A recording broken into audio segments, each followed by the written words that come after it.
Hello, this is Kelvin Davis. I am your multifamily newbie. I want to welcome you back to my channel. And we're talking about purchasing our first multifamily property. I want to purchase a fourplex, quadplex. You may want to purchase a duplex or a triplex. We're talking about small multifamily properties, not the big ones that are 5 or more, where we'll actually have to get a commercial loan. But we're talking about smaller multifamily properties where we can actually purchase them with a residential loan. And residential, we're able to purchase for a lower down payment amount. FHA asks for 3 to 5%, whereas the conventional is usually 5%. So, and of course you can pay more, but my thing is to do a house hack where I'm actually going to live on the property. So it'll be an owner-occupied deal. Even if you were to do a smaller property, but you weren't looking to live on the property, it would be non-owner occupied. You would have to take out a commercial loan for it, and those usually run around 20% down.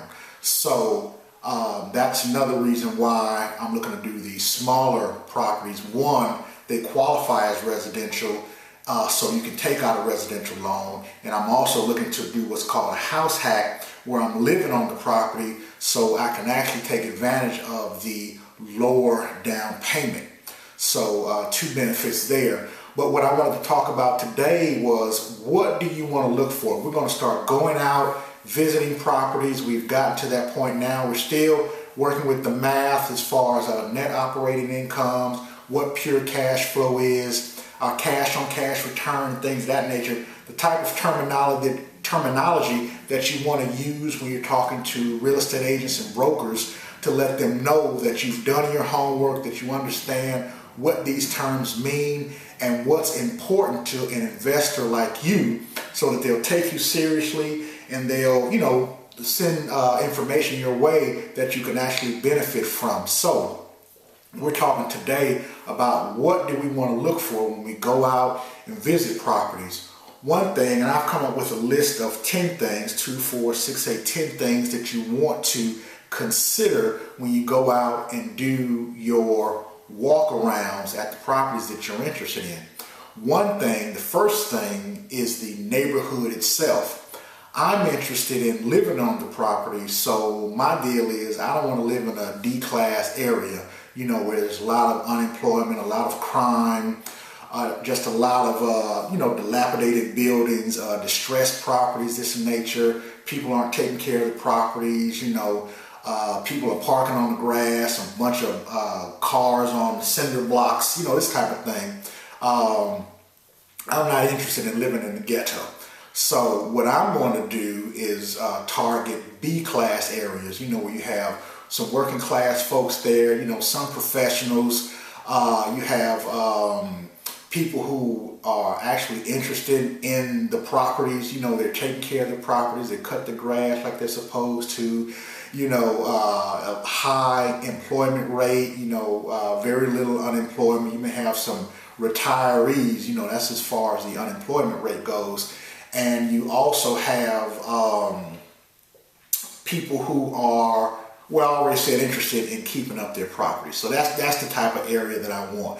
Now, the property itself that I'm looking for may be B-class property or even C-class as far as the property is concerned. But the area, I definitely want to be in an area where, people feel safe, have the kids outside playing or whatever, and you don't have to worry about, your property missing when you come home from work. So that's the type of area I'm looking at. So when you go and look at the neighborhood, you want to do an assessment, and I always recommend that you go not just in the daytime, when the sun is shining, but at night, even if you just kind of sit in your car off a little bit to kind of see how the neighborhood, behaves itself, at night, so that you can, be familiar with how things go. Another thing is parking. Does the property have adequate parking for the tenants who are there? Maybe an extra space or two for visiting guests, or is there a parking lot, or is it parking on the street? Are they parking on the grass? You want to know what's going on, which is going to affect our next thing, which is the landscaping. You know, you want to see if there's, you know, if the yard is being kept up, if there's some sort of a curb appeal, you know, to make sure that the tenants that are attracted to the property are the type of tenants that you actually want to be renting from you, you know, staying at your property, that are going to take care of it or, you know, run it into the ground. Another thing you want to take a look at, and this is when you're walking around the property, you want to make mental note, maybe have a pad and, you know, take actual notes of these things so that when you go to make your offer or to do your assessment of the property, all these things are there. You want to take pictures, take videos, make notes of all these things. Another thing you want to look at are the common areas. You know, if you have the type of multifamily that has common areas where people go in one door and then their apartments are, you know, within that area. Maybe you have walk through one door and there's an apartment on one side, apartment on another, then they have to go upstairs, there's an apartment. If you have one of those type deals, you know, you as a landlord are going to be responsible for maintaining the common areas. So you want to see if there's adequate lighting, you know, if the carpet is torn or worn, if the wood is broken up, you know, the staircase. You want to be aware of what you're getting into and what you potentially have to repair, or ask the seller for concessions to repair to, you know, make sure that the apartment is in a condition that you want to purchase it.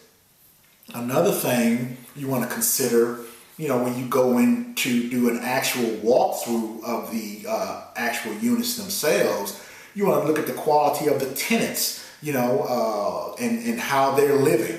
You know, do they have a bunch of, you know, food laid out, or old, you know, fast food boxes on the living room table, or you know, a bunch of cigarette butts out by the back door. You know, you just kind of want to take a look around and mental assessment, because these tenants could potentially become your tenants, and you want to be aware of what's going on the property in all regards. So another thing, and this is something that you can tell from the outside, water metering. You know, there are some apartment complexes where the landlord pays the water bill and then, you know, asks the, either works it into the rental amount or has a separate bill for each of the tenants, because they're able to, you know, have some sort of determination on who used how much water in the individual units. But a better way to go about it, if there's some ability to, and it may already be sub-metered out, and this is something that you can tell from the front of the property. If there's just one water meter there, you know that that 1 meter is for the entire property.